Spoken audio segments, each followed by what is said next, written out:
امام حسن علیہ السلام نے اپنے چچا زاد بھائی مسلم بن عقیل کو کوفہ روانہ کیا۔ وہ خطوط جو کوفہ سے آ رہے تھے اور اس حوالے سے بہت سارے خدشات بھی امام کے ذہن میں تھے۔ حضرت علی کرم اللہ وجہہ کو کوفہ میں شہید بھی کیا گیا تھا، تو ایک تاریخ جو ہے وہ تھی۔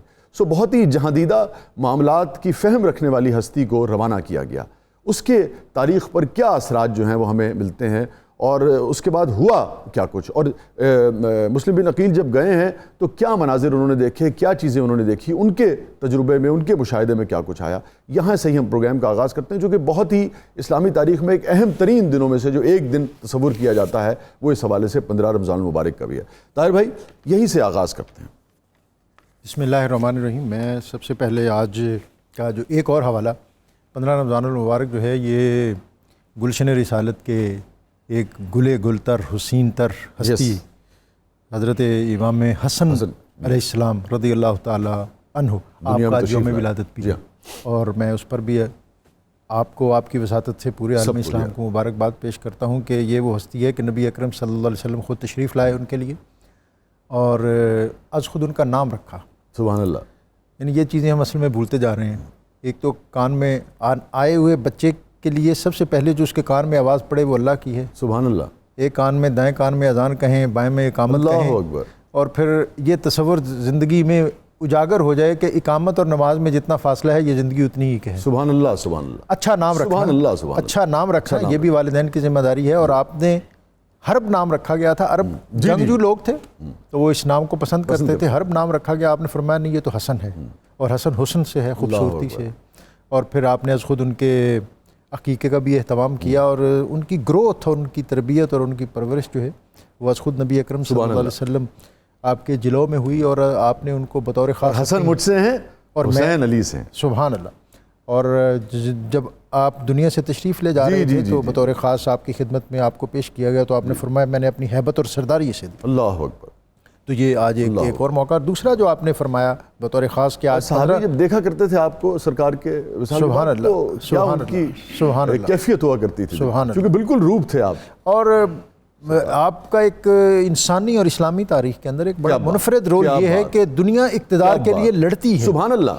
دو آپ نے اقتدار کو چھوڑا۔ نبی صلی اللہ علیہ وسلم نے آپ کے لیے فرمایا تھا کہ ان ابنی ھذا سید، یہ میرا بیٹا سردار ہے، یصلح بین فئتین من المسلمین، جی یہ مسلمانوں کے دو گروہوں کے درمیان صلح کا باعث ہوگا۔ تو آپ صلح جو تھے، اور آپ کی شخصیت بہت کریمانہ تھی، جو در پر ایک دفعہ آیا پھر وہ کبھی خالی نہیں گیا۔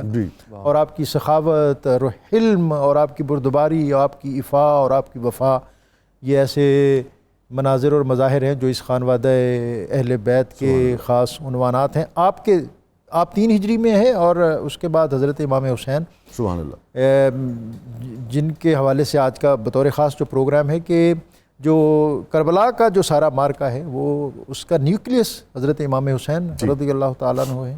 تو وہ آپ سے تقریباً 1 سال بعد ان کی ولادت ہے۔ اور جن کا آپ نے جس ہستی کا ذکر کیا، حضرت مسلم بن عقیل، یہ فرسٹ کزن ہیں حضرت امام حسن کے بھی اور حضرت امام حسین کے بھی۔ حضرت علی المرتضیٰ بنیادی طور پر 4 بھائی تھے، طالب، عقیل، جعفر اور علی۔ حضرت علی سب سے چھوٹے تھے، اور ان کے درمیان میں 10 سال کا فرق ہے۔ اور نبی اکرم صلی اللہ علیہ وسلم کی اپنی جو گروتھ ہے وہ حضرت ابو طالب کے ہاں ہوئی ہے، بے شک۔ اور از خود جب حضرت علی کی ولادت ہوئی تو تاریخ یہ لکھتی ہے کہ انہوں نے آنکھیں نہیں کھولی، اور حضرت علی کی والدہ کا نام بھی فاطمہ ہے، حضرت فاطمہ بنت اسد۔ تو نبی اکرم صلی اللہ علیہ وسلم آئے، خوشی کا اظہار کیا، تو اپنے بھائی کو اپنے باہوں میں لیا تو انہوں نے آنکھیں کھولی۔ سبحان اللہ، سبحان اللہ۔ تو اس سے تعبیر یہ کیا گیا کہ علی نے دنیا میں آتے ہوئے جو سب سے پہلا چہرہ دیکھا وہ محمد مصطفیٰ کریم صلی اللہ علیہ وسلم کا تھا۔ اور اس کا ایک دوسرا منظر اور مظہر یہ بھی ہے کہ نبی اکرم صلی اللہ علیہ وسلم جب دنیا سے تشریف لے گئے تو آپ کی لحد اطہر میں جس ہستی نے آپ کو اتارنے کا اعزاز حاصل کیا حضرت علی المرتضیٰ تھے، اور جو آخری آدمی آپ کی لحد سے باہر آئے وہ حضرت علی المرتضیٰ ہیں، کہ دنیا میں آتے سب سے پہلا چہرہ دیکھا نبی اکرم صلی اللہ علیہ وسلم کا۔ اور نبی اکرم صلی اللہ علیہ وسلم جب دنیا سے تشریف لے جا رہے تھے تو وہ آدمی جس نے آخری مرتبہ زیارت کی آپ کی ظاہری حیات میں وہ علی المرتضیٰ ہیں۔ تو وہ کہتے ہیں کہ ساری زندگی میں آپ کے پیچھے اس طرح پھرتا تھا جیسے اونٹ کا بچہ اس اپنے باپ کے پیچھے۔ تو گروتھ ساری حضرت ابو طالب سے حضرت علی المرتضیٰ کو حضرت نبی اکرم صلی اللہ علیہ وسلم نے لے لیا کہ یہ مجھے دے دیں.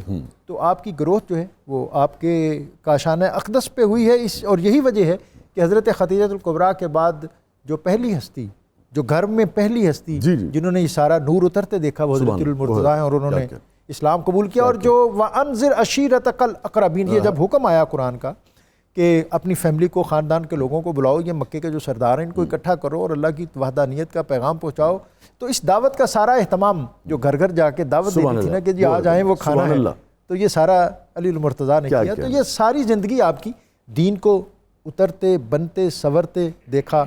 مکہ سے ہجرت ہوئی اور اس کٹھن رات میں جب کہ سارے مکے کی ننگی تلواریں آپ کے گھر نبی اکرم صلی اللہ علیہ وسلم کے کاشانہ اقدس کے ارد گرد تھیں، تو اس بستر پر لیٹے اور کہتے ہیں کہ آپ نے اس کا تذکرہ بھی کیا کہ مجھے اس رات جو نیند آئی وہ کبھی نہیں آئی، اس لیے کہ آپ نے فرمایا تھا کہ یہ امانتیں لوٹا کے کل واپس آ جانا مدینہ منورہ میں. تو مدینہ منورہ جب آپ آئے تو آپ کے پاؤں میں ورم آ گئے تھے، تو آپ کو اپنی گود میں بٹھایا، لٹایا، پیار کیا اور ان جگہوں پر اپنا لعاب دہن لگایا اور بڑی دعائیں دیں. تو یہ جو نبی اکرم پیر میر علی شاہ صاحب نے کہا تھا کہ لحموں کا لحمی جسموں کا جسمی فرق نہیں ماں بین، مہر علی ہے حب نبی، حب نبی ہے مہر علی، لحموں کا لحمی جسموں کا جسمی فرق نہیں ماں بین پیا. اور پھر شادی، عرب کا کلچر. وہ تو آپ نے کہا کہ میں بہترین انسان جو ہے فاطمہ، بہترین انسان. اور میں آپ کو ایک بات عرض کروں کہ جو کلچر تھا بڑی تاریخی اور بڑی اہم شادی کا، یہ بہت سمپل تھا. جی میں چاہوں گا کہ ہم وہ جو بات ہو رہی تھی بی فاطمہ کی حضرت علی کرم اللہ وجہہ کے رشتے کے حوالے سے وہ مکمل کر لیں. ظاہر ہے تاجدار ختمی مرتبت صلی اللہ علیہ وسلم کی دامادی کا شرف کوئی معمولی بات تو نہیں تھی، اور عرب کے جتنے عمائدین تھے وہ اس کے خواہاں تھے، خواہشمند تھے، اور اکابر جو صحابہ تھے وہ بھی چاہتے تھے. لیکن جو نبی اکرم صلی اللہ علیہ وسلم کا سکوت تھا تو اس پر وہ انہوں نے سمجھا کہ یہ عرش پر فیصلہ کچھ اور ہو چکا ہے، اور ہوا بھی ایسے. اور پھر جو اکابر صحابہ تھے انہوں نے حضرت علی المرتضیٰ کو حوصلہ کہ آپ ہمت کریں. اور لیکن آپ نے کہا مجھے حیات. اچھا میں ایک بات بتاؤں، میں جب اس کو پڑھتا ہوں نا تو مجھے کیا نکتہ آتا ہے کہ بہت اوپن معاشرہ تھا وہاں، کوئی ایسی اس میں حرج نہیں تھا. نہیں اس میں بنیادی بات یہ اوپن سے لفظ جو ہے نا، یہ ماحول ذرا مقصد ہے کہ شادی کے رشتے بھیجنے کے حوالے سے کچھ نہیں تھا. جو انسٹیٹیوشن تھا، کتنے لطیف لوگ تھے، میں یہ کہنا چاہ رہا ہوں کہ اس میں بھی یہ انسٹیٹیوشن عرب کا بہت سمپل تھا، اور وہاں سمپل تھا، بہت زیادہ سادگی تھی. از خود حضرت علی المرتضیٰ حاضر ہوئے، دو زانو بیٹھ گئے، زبان سے بات کہنے کی ہمت نہ ہوئی، اور از خود نبی اکرم صلی اللہ علیہ وسلم نے فرمایا علی کیسے آئے، اور پھر خود ہی فرمایا فاطمہ کے رشتے کے لیے کیا کہنے. سبحان اللہ سبحان اللہ. اور یہی میں ٹکڑا یہ فیصلہ عرش پہ ہو چکا تھا، لیکن اس کے باوجود ہماری تعلیم کے لیے جو آپ نے فرمایا ٹھہرو. سبحان اللہ. میں ذرا گھر گئے، اندر گئے، اور سیدۃ النساء اہل الجنہ حضرت فاطمہ الزہرا رضی اللہ تعالی عنہا ان کی آمادگی لے کر پھر آئے، اور پھر آپ نے اجتماع کیا اور اس میں اعلان کیا کہ اللہ کے عرش پر علی اور فاطمہ کا رشتہ جو ہے وہ طے پا چکا. سبحان اللہ. اور پھر اس کے آگے جو جزیات اور تفصیلات، اور پھر آپ نے خود سارے اہتمام فرمائے. اور پھر حضرت فاطمہ الزہرا، حضرت علی المرتضیٰ ظاہر ہے وہ تو باب مدینۃ العلم اور ولایت کے اور فقر کے بادشاہ تھے، گھر ذرا دور تھا، اور گھر سے جب روانہ ہو گئی سیدہ تو باپ تھے اور گھر میں اداسی محسوس کی. تو ایک صحابی تھے نعمان بن حارث انصاری تھے، یہ جو حجرہ سیدہ عائشہ ہے ان کے ساتھ والا جو گھر ہے یہ ان کا تھا، اور انہوں نے پھر آفر کی سبحان اللہ یا رسول اللہ، سبحان اللہ، آپ اگر پسند فرمائیں. اور آج خود حضرت علی المرتضیٰ، اور یہ وہ دروازہ ہے جو کبھی بند بھی نہیں چاہتے تھے. تو یہ حضرت نعمان بن حارث جو ہیں انہوں نے یہ پیش کیا. اور پھر یہاں پر جب آپ یہاں منتقل ہو گئیں تو پھر فجر کی نماز کے وقت جب آپ تشریف لے جاتے تھے تو وہاں رکتے تھے اور ان کو فجر کی نماز الصلاۃ یا اہل بیت نبوت، اور آپ پھر ان کو صدا دیتے اور پھر مسجد میں جاتے. اور حسن اور حسین یہ تو ایک دیوار ہی تھی درمیان میں، تو وہ کبھی روتے تو ان کے رونے پہ آپ بےتاب ہو جاتے.